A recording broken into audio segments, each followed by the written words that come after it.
infelizmente, não tem como a gente não ter. Eu odeio demais usar um outro referencial para falar, né, da masculinidade negra, falar do homem negro, do homem preto. E você usou um contraponto que eu acho que é muito válido para isso, né? Esse ponto de amadurecimento, né? É, o homem branco tendo o direito de amadurecer depois, então, desde muito cedo, eu acho que isso já acontece, né? É, o menino, eu vou colocar de uma maneira geral e genérica, né? O menino, ele é atraente porque ele é bobinho, então ele é um anjinho, tô falando do menino branco.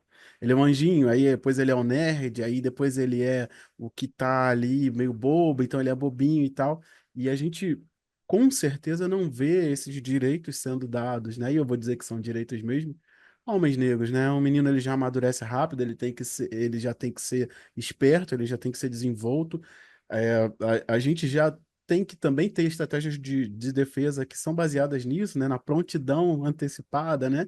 Então, já tem que prestar atenção, já tem que se portar de tais maneiras, você não tem o direito de ser ingênuo, você tem que acordar para isso. E eu acho que esse é um bom ponto de distinção que entra muito naquela máxima que de vira e mexe eu repito também, né, de onde estão os homens negros enquanto os brancos se desconstroem, e também quando eles se constroem, né? O que que a gente está fazendo enquanto todo mundo tem a licença poética de ser bobo, de não prestar atenção, de ser alienado, né, de viver no mundo da lua, dessa infância até prolongada, né, da qual homens negros praticamente não têm direito, né? Se tipo, até pegar o paralelo ali com a diminuição da maioridade penal, a gente sabe onde vai esbarrar isso. Então, acho que é muito importante a gente fazer essa linha de distinção, porque parte de um parâmetro, parte de um local, parte de um ponto de partida. Ó, não temos como dizer que somos iguais, já porque a gente começa assim, né? Não sei se faz sentido para você. Sim, sim, com certeza. Principalmente quando isso parte de um incômodo meu também, sobre essa popularização das rodas de masculinidades, sabe? Quando a gente vai pensar em negro, eu sempre tento pensar também, não tem como deixar essas rodas de masculinidade de lado. Uhum. E vamos popularizar ali de 2015 para frente, se não estiver errado, onde tem homens brancos se reunindo. Quando a gente fala de rodas de masculinidades, a primeira ideia que eu tinha era isso, cara, é um monte de homem branco reunido Sim, falando sobre o direito deles de usar saia e incômodo de fazer a barba, sabe? sim, E eu falo, pô, eu não me vejo nisso, cara. Minhas questões são, tem um genocídio em curso aqui, eu não me encaixo nesses caras, sim, sabe? sim, sim, E aí, parte desse incômodo, eu acho que esse trabalho de masculinidade também, e se a gente for falar sobre homens negros, né, sobre essa definição de homem negro, é esse homem desajustado. Então, a definição de homem que tem, pô, eu meio que não tô nisso aqui, cara. não Eu não tem tô como, nesse é. menino que eu posso ser criança quando era criança, né? Eu não posso ser jovem, pô, eu não posso pensar em, olha, eu vou, ensino fundamental, tá chegando meu ensino médio, o que é que eu vou fazer de curso, sabe? Uhum. Muitas vezes, isso é um debate que a gente pode até puxar sobre evasão escolar, né? Sim, Os homens negros, eles estão, em sua maioria, preocupados em trabalhar, cara. Pô, eu vou estudar para quê? Daqui a sim, cinco sim, anos eu vou ser doutor, vou ser alguma coisa, daqui a 10 anos eu vou tentar sim. ter uma vida digna. Eu preciso disso agora, né? Eu preciso Agora, disso agora e eu tenho que amadurecer para isso, sabe? sim, de fato, de fato, de fato. Então, é um ser humano desajustado hoje. É, verdade. E eu acho que você trouxe ali um ponto interessante, né, dessa questão de roda de masculinidade, porque eu acho que para mim é bem isso mesmo, né? Tá, vamos lá, porque o meu caminho foi esse, né? Antes do Parentalidade Preta foi procurando, eu acho que de todo mundo acaba sendo um pouco parecido, né? Você entra para essa questão de questionamento de masculinidade. Ah, beleza, eu preciso entender aqui, até porque vem uma demanda, a gente vai começando a entender os fatores que levam, né, até socialização masculina, enfim. Várias coisas que entram nesse meio. E aí, quando você vai ver falando de grupo de masculinidade, é exatamente isso, né? Cara, você usou esse exemplo aí pra mim que é o que ilustra isso. Vamos usar saia, vamos, sabe? Sério, cara, vocês estão falando disso aqui. Pô, eu não consigo entender um monte de coisa que talvez esses caras tenham gerado, né? Vocês agora estão falando de usar saia, mas antigamente eram Sim, vocês que excluíam a gente, que faziam. Então, e aí você vai racializar o debate, e eu já tive muito retorno e muita questão, assim. O cara foi racializar o debate, aí ele foi silenciado no grupo. Ué, a gente tá falando de masculinidade aqui. Quando eu racializei o debate, ninguém reagiu, ninguém falou nada. Quando falou que era para botar uma saia ou para não sei o quê, aí foi aquela comoção. Aí eu falei assim, pô, mas e aí? Imagina um negão andando de saia ali na quebrada. O que que você. Aí, silêncio. Aí, quem é que vai discutir isso, né? Quem é que vai estar discutindo esse tipo de coisa? Para onde a gente vai levar essa discussão? Né, de coisas que são muito mais urgentes, é você não saber se você vai ver o seu filho crescer, você não vai saber o que que você vai poder ser, se você vai ter direito, né? Como você falou aí, pô, olha só, eu tenho que trabalhar, cara, nesse negócio de procurar uma profissão, de não sei o que me empregar e pagar primeiro vai ser. E muitas vezes a gente perde muitos meninos nessa brincadeira aí, enfim. Muito legal você ter trazido esse ponto, cara, muito legal mesmo. Bom, eu E vou. tem um negócio, né, que eu acho que isso acho Não, que não você está pode falar, travando um desculpa. pouquinho pra mim. Acabei de travar, pensei que você tinha terminado. Pode falar, por favor. Não, só concluir. Tem um ponto sobre isso também, que você trouxe, né? Sobre o negão de saia na quebrada. Isso reflete até hoje, quando a gente vai convidar homens negros para essas rodas, né? O cara vai falar assim, porra, cara, vai falar de fragilidade? Porra, vou falar disso. Sabe, a gente parece que tem uma hegemonia também de homem e desse espaço já que é construída, né? De que as rodas de masculinidade vai ter um modelo de homem a ser seguido. E aí acaba Uhum, que afasta muita gente. Porque sim. quando a gente propõe um encontro, ou até mesmo falar sobre saúde mental, que é um outro temática também, a gente cai nisso, né? De falar sobre as minhas fragilidades, só que o outro a gente distancia a partir do momento que o outro não quer falar das fragilidades dele, Uhum, inconscientemente, né? Então, para eu falar das minhas fragilidades, eu vou ter que acessar um outro campo que eu não sei se eu estou pronto, eu quero prático, sabe? Eu quero praticidade. sim. Então, talvez pensar como que eu vou lidar com minha raiva, como que eu vou lidar com minha frustração, né? Como que eu vou lidar com o meu dinheiro que está acabando. Sim. Então, é muito maior. Pô, pode crer, cara. Aí eu acho incrível porque a gente vai entrando para outros lugares dentro desses lugares, né? Não é. E pegando o gancho que você falou, são questões práticas, né? Ah, beleza, eu vou ficar. Porque. Vai entrar pra uma discussão e eu falo assim, cara, e aí? Eu vou ficar puto pra caralho e eu vou fazer o quê com essa raiva? Eu sinto muito medo e muita raiva o tempo todo. Não é sobre. Eu não posso parar pra sentir algumas coisas, porque se eu parar pra sentir, eu paro. E aí? E essa raiva? E isso tudo? E de fato, né, pensar onde a gente tá. E aí a gente tá entregando até ferramentas pra quem quiser cooptar isso, no final das contas. Como é que a gente tá lidando com isso? Como é que a gente tá tendo ações propositivas pra isso? Que base a gente tá criando, né? Como é que a gente tá projetando isso pra agora e pra depois? Acho que é muito importante a gente levantar esses questionamentos, porque eles têm que ser levantados, né? Beleza, como você falou aí mesmo, vamos fazer aqui um grupo reflexivo. Ah, beleza, para quê? Respirar? Ah, para e respira. Respira, sente seu corpo, sente. Cara, calma aí, primeiro, antes de qualquer coisa. Isso aí tem um valor inestimável, mas não agora. Vamos lá, eu quero fechar a mão e dar na cara de quem for falar comigo. O que que eu faço? De pessoas que não sabem, né? Eu quero afogar todas as minhas inseguranças em coisas que vão destruir minha vida. O que que eu faço? A gente tá falando disso, não tá falando de, ai, respira, bota saia, junta, abraça no meio da sala, numa faculdade com ar-condicionado, com a sala no auditório, não é? Sabe? Acho que a gente precisa muito marcar esse território dessa forma quando a gente fala de masculinidade negra e eu vou dizer rodas, mas encontros para falar sobre sentimentos, né? Sim, sim, perfeito. É isso. Não Bom, tem nem o maravilha. que acrescentar mais. Bom, eu vou para a próxima aqui para a gente continuar, né? Eu queria que você dissesse como é que você define essa construção dessa subjetividade dentro do que você acredita, e dentro do que você estuda, pratica, essa construção dessa subjetividade chamada masculinidade negra. Como é que você define ela? Uhum. É uma definição complexa, não tem como, assim como qualquer outra definição. Mas eu vou tentar aqui me pegar a dados, né, maioria dos dados. Então, Uhum, é muito difícil, e aqui eu vou ter que chover no molhado, não tem jeito, mas é muito difícil construir uma estrutura psíquica harmoniosa quando seu corpo não é vivido e pensado como local e fonte de vida e prazer, né? Então, é uma subjetividade construída a golpes muito delicados de machado. Eu acho que é necessário. a gente ter referenciais positivos durante essa construção. Você faz isso muito bem aqui no Parentalidade Preta. E lá no meu TCC, eu lembro de fazer uma análise sobre como a representação social do negro nas telenovelas e no cinema brasileiro tem implicado nessa construção, né? Tem visto que a gente consome muita novela, querendo ou não, a gente consome filmes brasileiros. E até muito pouco tempo atrás, acho que até hoje, na verdade, o ideal branco é uma meta colocada ao negro. Isso é indiscutível. Uhum. E a partir do momento que você deseja esse ideal, o embranquecer-se, né, você cai numa extinção da sua própria identidade. Sim.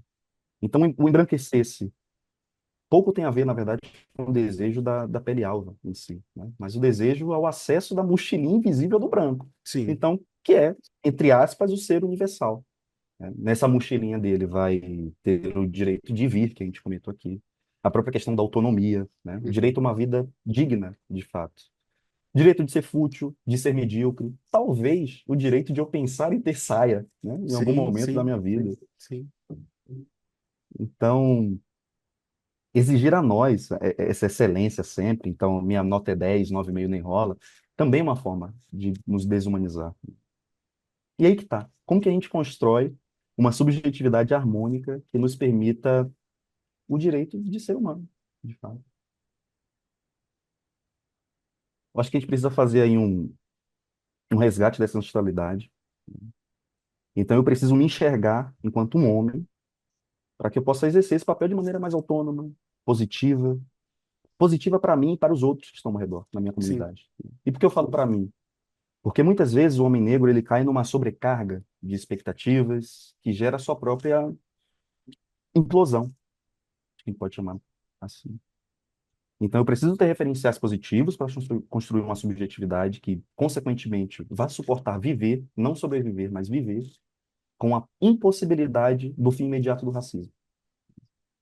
Então, se a gente for definir essa construção dessa subjetividade hoje, no Brasil, é exercida no sentido de não nos permitir viver vida para além dos estereótipos impostos.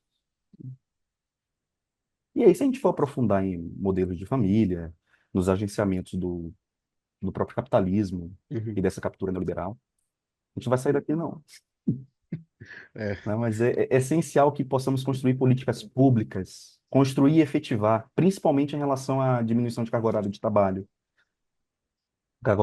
semanal, para que a gente possa pensar e viver para além do tempo de trabalho e de toda a desgraça que espera um domínio negro. Então, isso que a gente fala de tempo, eu acho que é muito importante para a gente ter o tempo de poder parar às vezes, né? Porque tem Uhum. essa coisa, cara, eu não vou parar, porque se eu parar, eu sei lá, cara, o que fazer se eu tiver parado, né? Sim, sim. Eu não sei.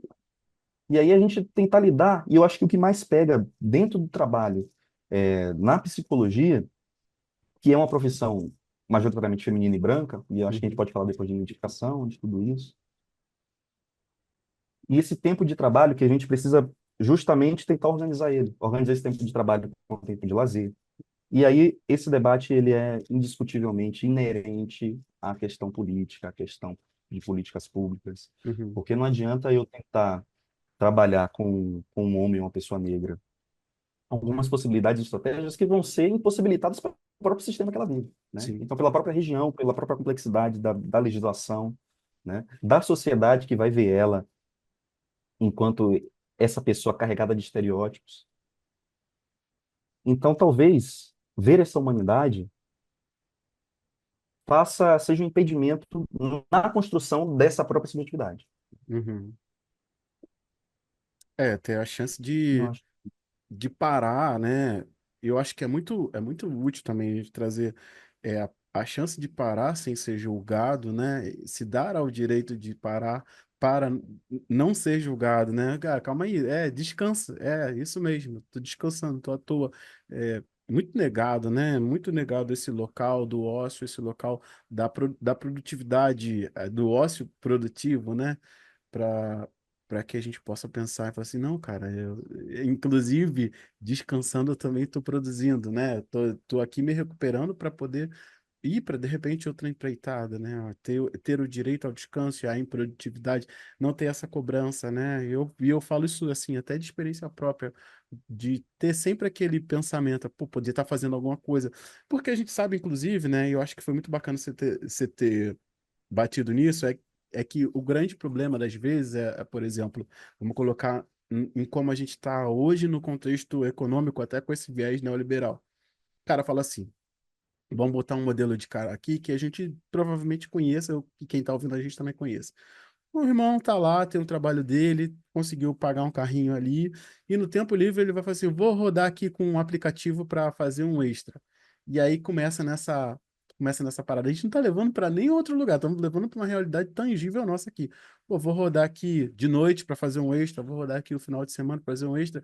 E o problema, para mim, é óbvio que eu não estou diminuindo nenhum outro problema dentro desse contexto que eu estou criando aqui. Mas o problema é quando o cara vê que tá dando certo. Tipo assim, pô, tá vindo extra. E aí começa, pô, mas eu tô rodando, tá vindo extra. Eu tô trabalhando mais e tá vindo extra. Então esse aqui é o caminho, né? Mas a gente sabe muito bem que quando a gente tá falando, que a gente tá falando aqui de masculinidades pretas e masculinidades negras, a gente sabe muito bem do perfil do cara que a gente está falando, que está rodando com um aplicativo aí, com um carro, e enfim. Às vezes tem cara que aluga carro para rodar, são outros matizes dentro disso tudo. Mas assim, o problema não é não estar conseguindo, porque a economia está se voltando até para isso. Seu self-made man você fez ali, e aí tá dando certo. Quando parar, né?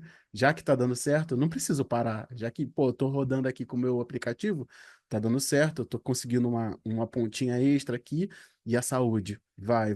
É óbvio que a gente não tá falando aqui de necessidade, eu tô falando dessa figura, né? Dessa pessoa que viu que se ela tentar algo a mais vai conseguir, e vai ter sempre algo a mais, porque é o modelo econômico para o qual o mundo está se desenhando. Vai ter algo a mais ali para te fazer querer mais, para você achar que só depende de você, quando a gente não tem seguridades naturais asseguradas. Então, eu acho que é muito bom você trazer isso, justamente para a gente pensar nesse fato, né? Não é o de não conseguir, pô, consegui, aqui, e agora?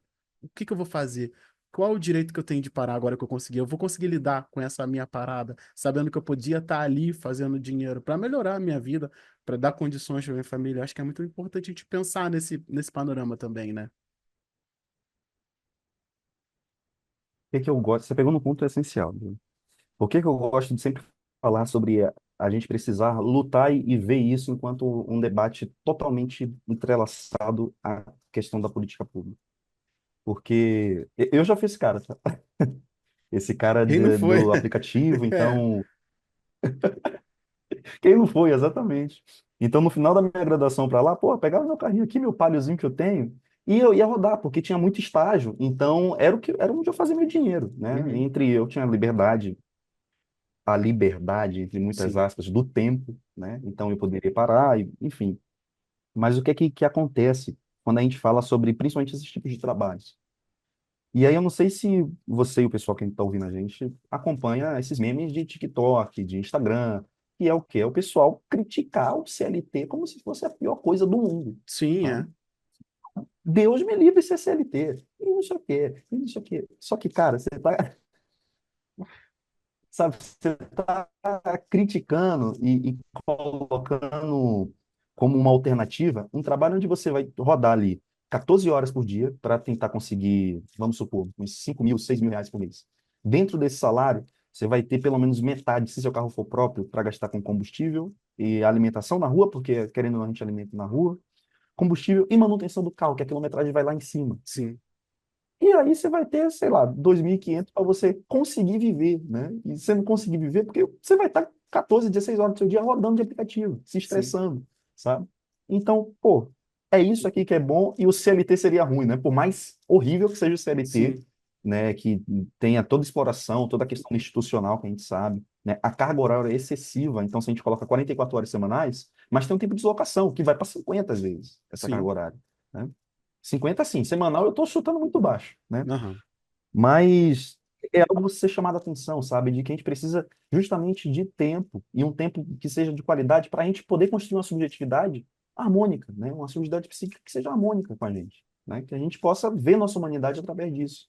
sim. Porque eu não consigo construir uma subjetividade de um homem que ele é cercado por estereótipos e de alternativas nem tão legais assim, no Uhum, sentido jurídico da coisa, sim.